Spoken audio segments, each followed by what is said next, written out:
Hello, small groups, for the week of May 9th. Today happens to be Mother's Day, so happy Mother's Day to all the mothers and mothering figures in your life. So, friends, for this week, we are continuing to look at our breakthrough prayer, and this week we are looking at while being Christ's hands and feet.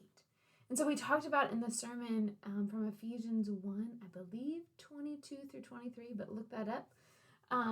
That's where it talks about how Christ is the head of the church. And so when we are Christ's hands and feet, it means that Christ is the head and we are the hands and feet. We are the body. So I invite you this week to look at again 1 Corinthians 12, verses 12 through 26, as that talks about how all of us are part of the body. I explained in in-person worship that it's like a big puzzle. And when you have a puzzle where every piece fits exactly where it's supposed to, it's beautiful and you're able to enjoy the puzzle in such a beautiful way.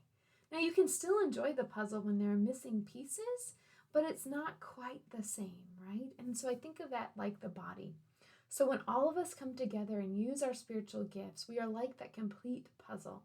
However, when there are those among us who aren't able to use our gifts or don't know our gifts, or for some reason haven't been given the opportunity to use our gifts, we're like that incomplete puzzle.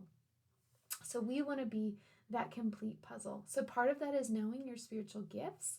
I will find a link and hopefully include it in the YouTube page below for you to look up your spiritual gifts so that you can know your gifts. And then you try them out. So many people have been stepping up in this past year since we have reopened our sanctuary services.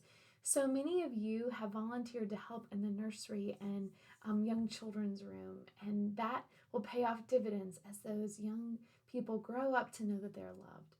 Also, Fresh Food Wednesday has just exploded in the last year, and that's another way that so many come together to use their gifts. Again, whether you are the person who collects boxes or whether you're the person who comes in and helps to clean the floors as everything's wrapping up, whether you're the person who packs boxes of food or the person who puts the boxes of food into the trunks, all of these are vital roles, and we can only do them with everyone's help. One person can't do it all, and one person can't do everything perfectly. And so that's what's so beautiful is when we're able to use our gifts for God's good. All right, friends, I hope you have a wonderful week.